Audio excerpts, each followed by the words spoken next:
Okay, hi students, welcome back. This is the third screencast for Unit 4 on personality. And so this diagram displays some of the elements inherent to the behavioral view of personality. And as you may recall from Psych 1001, behaviorism is a perspective that focuses on the development of conditioned or learned responses, ones that are reinforced by the environmental input. So according to behaviorism, we should focus on responses that are readily observable, that are measurable, that are discrete, as opposed to focusing on any abstract concept like thoughts or perceptions is what behaviorism describes. We should focus on discrete, observable, and measurable responses. And so they apply the same reasoning, the same framework to the view of personality. So staunch behaviorists devote little attention to the structure of personality because it is unobservable, but they implicitly view personality as an individual's collection of response tendencies. So rather than focus on it as a whole, which is something that is unobservable, they focus on it as an amalgamation or a collection of response tendencies.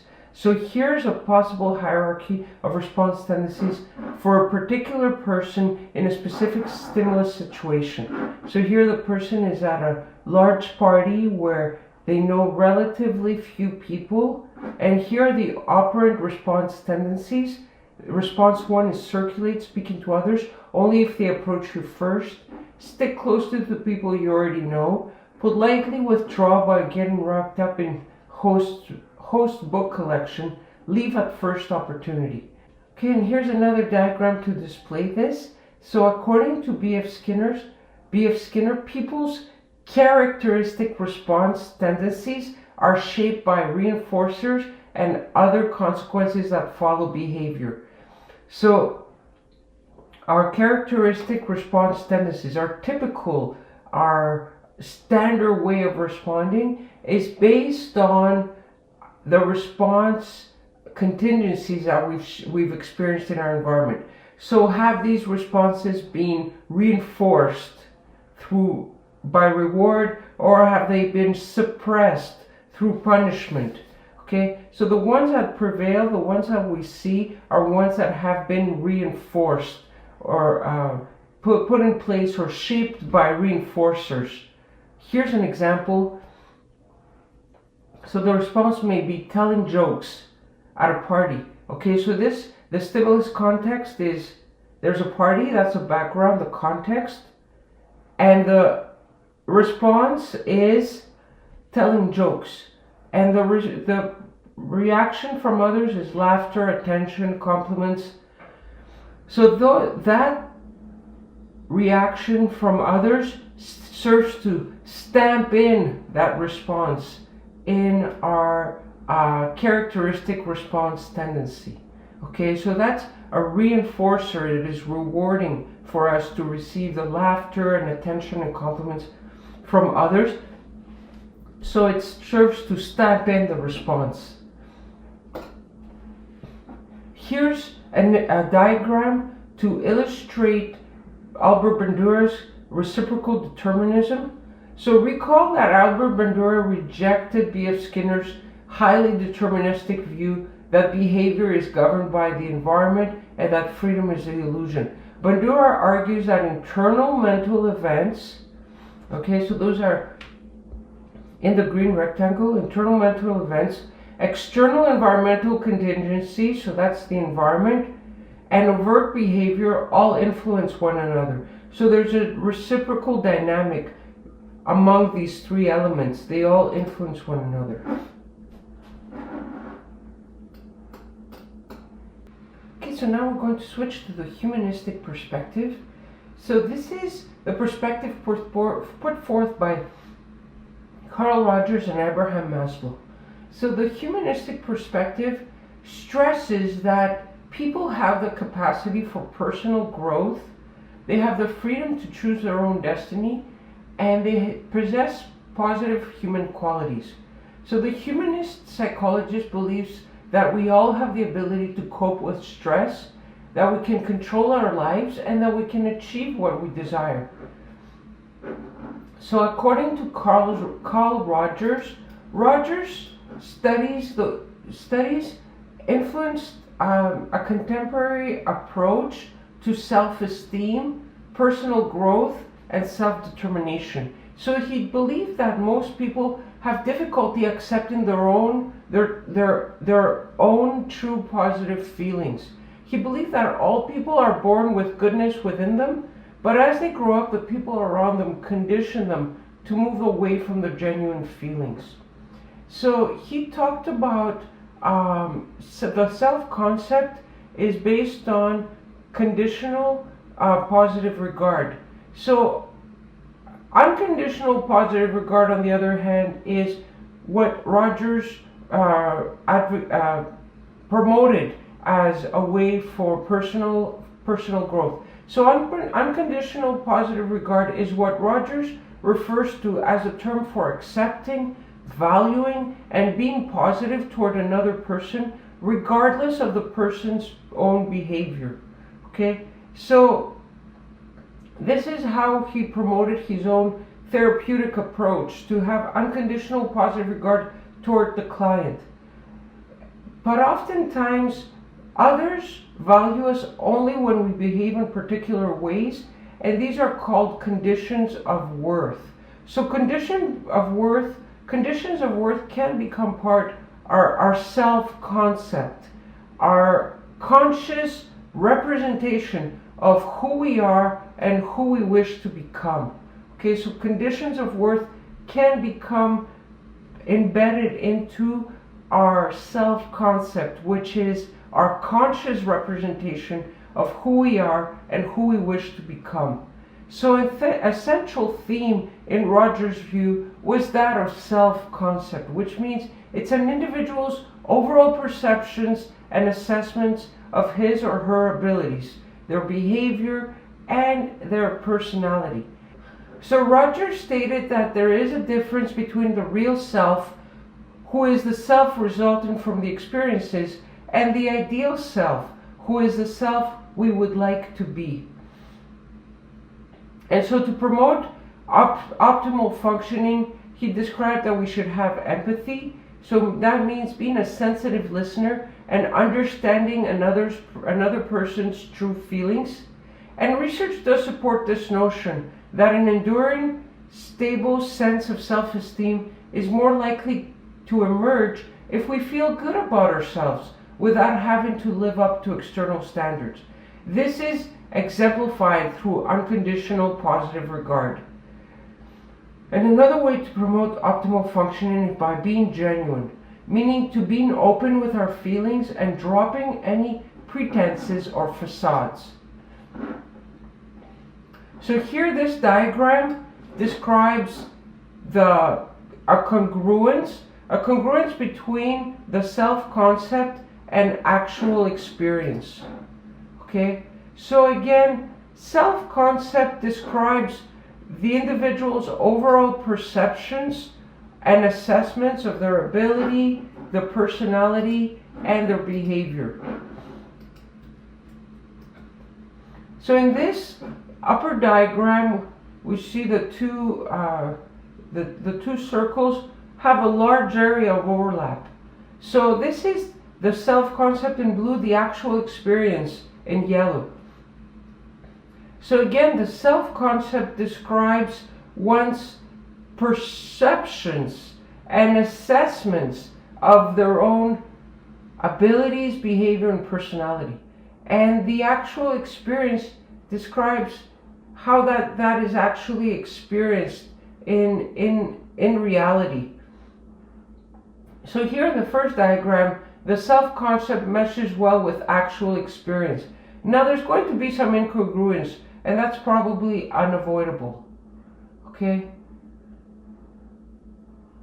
So That's an incongruence. So how we experience in reality our own abilities, our behavior, and our personality. Does that match with do our experiences match with our perceptions? The bottom diagram, however, shows a small area of congruence between our overall perceptions and assessments of our own abilities, of our behavior and personality, and that of actual experience. So there's a mismatch between what our environment is telling us about our own abilities, our behavior, and our personality. So however that input reaches us from the environment, okay, about whether it be input from others, whether it be the resultant experiences that we come to assimilate. So we believe that we're good at something, but then when we perform it, the output is not as optimal as we would have expected. Okay, so there's a mismatch. We believe we're good at something, but then when we actually perform it, we don't perform at our expectation. There's a mismatch. Or we receive input from others that we're not as how they perceive our abilities differs from how we perceive our own abilities. Okay, and that also applies to our behavior and our personality. Okay, so here we have Roger's view of personality development and dynamics. So his theory of the development posits that conditional love needs to distort experiences, and this okay. So according to Roger, his theory of development posits that conditional love leads to a need to distort experiences. This fosters an incongruent self-concept, and so the incongruence makes us prone to recurrent anxiety, which triggers defensive behavior, which feels more incongruent. So we come to believe that to receive affection from others, we need to they need to perceive us favorably. They need to perceive us favorably in terms of our competencies, in terms of our behavior and our personality. So they need to perceive us in a way that will make us worthy of their affection. So because we believe that that's the parameter, then we build a need to distort our shortcomings to feel worthy of attention. So we conceal our shortcomings, we conceal our flaws, so that we experience being worthy of affection from others. And so that leads to a relatively incongruent self-concept, as we covered earlier. So who we really are and who we portray to be to others, there's an incongruence, and that builds a recurrent anxiety. So we experience anxiety from that incongruence, and because we attempt to diminish the anxiety, we put forth defensive behaviors, and that's going to trigger more incongruence.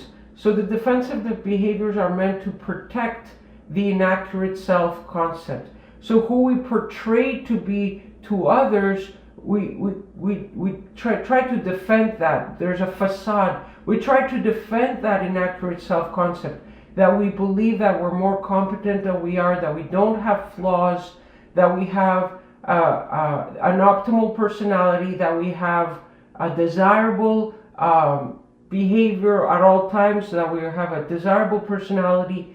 So we try to defend that facade so as to receive the affection of others, and that defense of that facade feeds into that incongruence, because we don't come to accept our flaws, our shortcomings from that. Okay? And so we always strive to protect that ideal image that we want to portray to others. So now we're going to look at the theory by Dr. Maslow. So Maslow described that human needs are arranged in a hierarchy, and that people must satisfy the basic needs first before they can satisfy their higher needs. So in this diagram, the higher levels in the pyramid represent progressively less basic needs, so more advanced needs, more complex needs. So these we have to meet our basic needs, which are physiological needs for hunger, thirst, and so forth. Then we move to the second one, which is safety and security needs, so long-term survival and stability. Then we need to feel the third one, which is belongingness and love needs, so that's affiliation and acceptance. And then we need to feel the esteem needs, which are achievement and recognition. And then this is a more complex need, but esteem needs, cognitive needs, so knowledge and understanding, aesthetic needs, order and beauty, and then need for self-realization, so realization of one's potential. So according to Maslow's theory, we progress upward in the hierarchy only when the lower needs are satisfied well. Okay, so we must first satisfy the basic needs before we can progress to the higher needs. And if we can satisfy the basic needs, we can escalate to the higher needs. But if those higher needs are not satisfied, then if the lower needs are not satisfied, then we're going to regress to the lower levels in order to meet those first. Okay, so to reach our fullest potential, according to Maslow, which is a complex need, we must always meet the basic needs. So have that infrastructure to meet the basic needs first, the lower needs. So we may be trying to achieve self-fulfillment, actualization of our own potential, but that's going to be very difficult unless we have our basic needs met.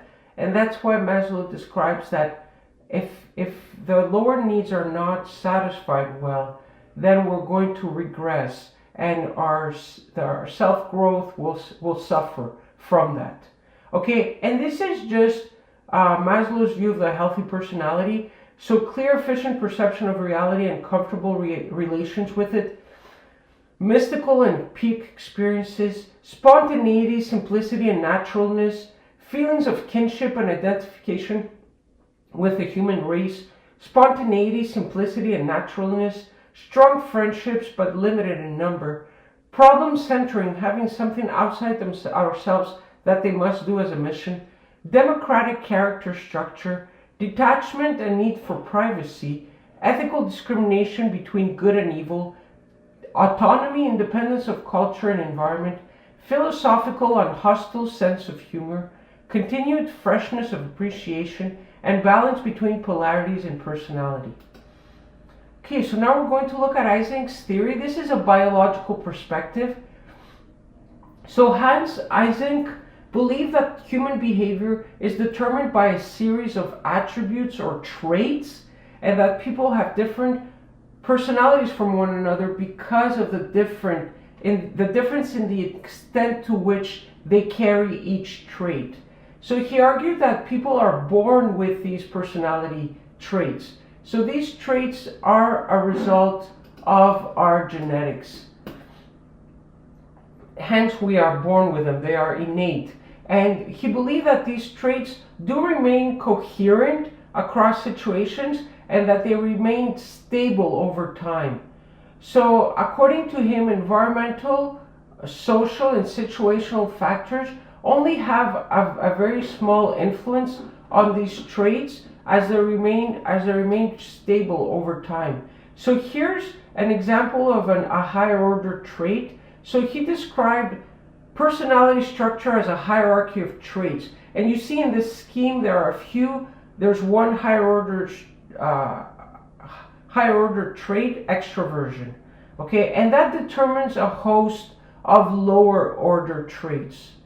And these determine a person's habitual responses. So according to him, the majority of the influence of personality traits is genetic.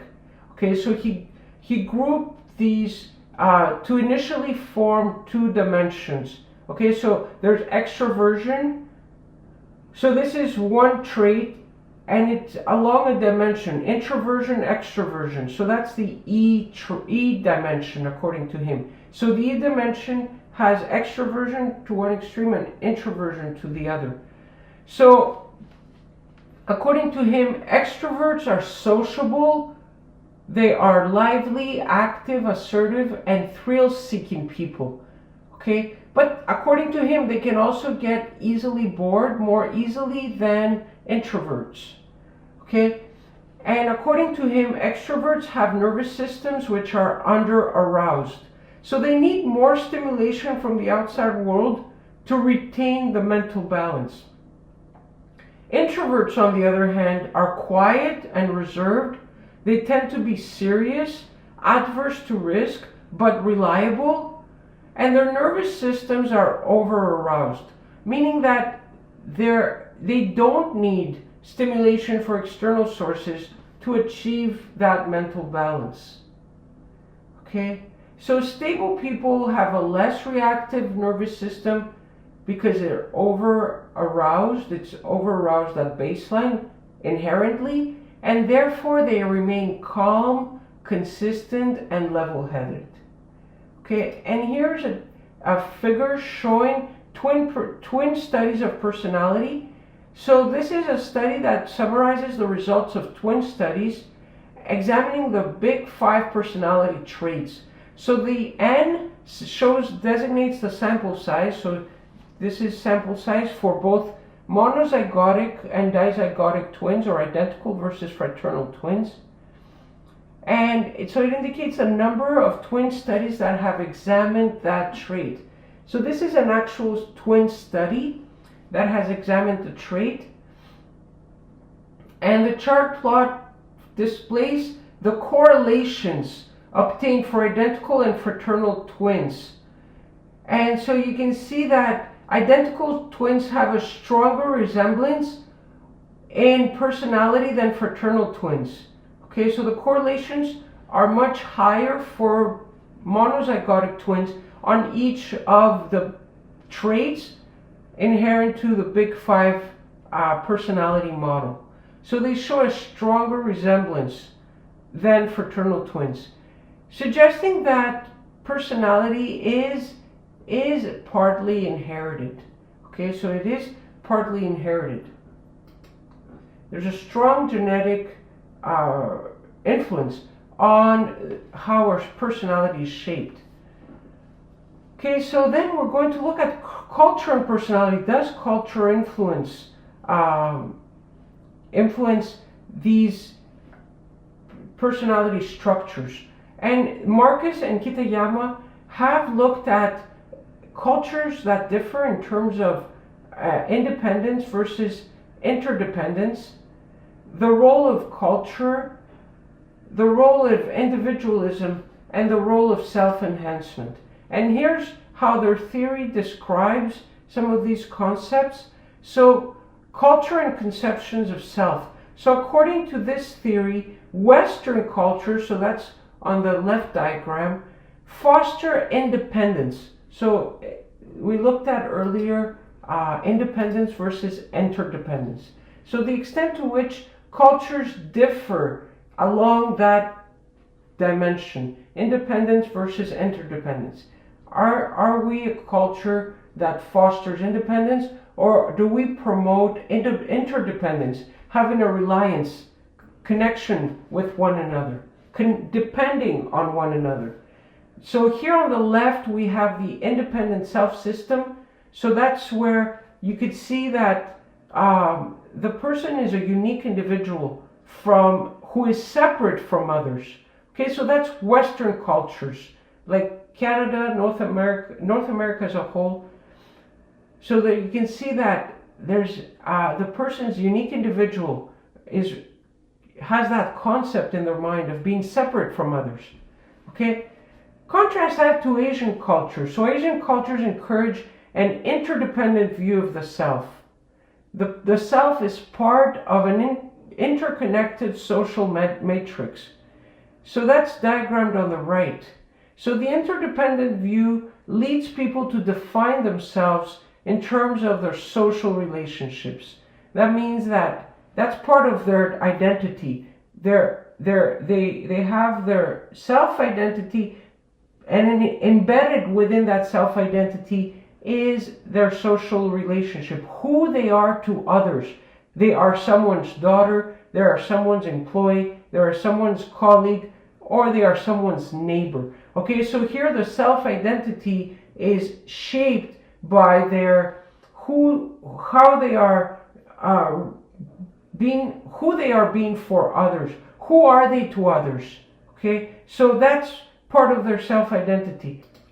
So in an independent self-system, self-enhancement will be described differently. It's described based on individual independent goals, whereas in an interdependent system, the person strives to become self-enhancement does involve the betterment of others. How will are others benefiting from my growth? Am I becoming a better coworker? Am I becoming a better friend? Am I becoming a better mother, or am I becoming a better sibling? So those are all elements that a person in an interdependent system will consider how their self-enhancement is benefiting the experience of others who are part of who are inherent to this interdependent self-system.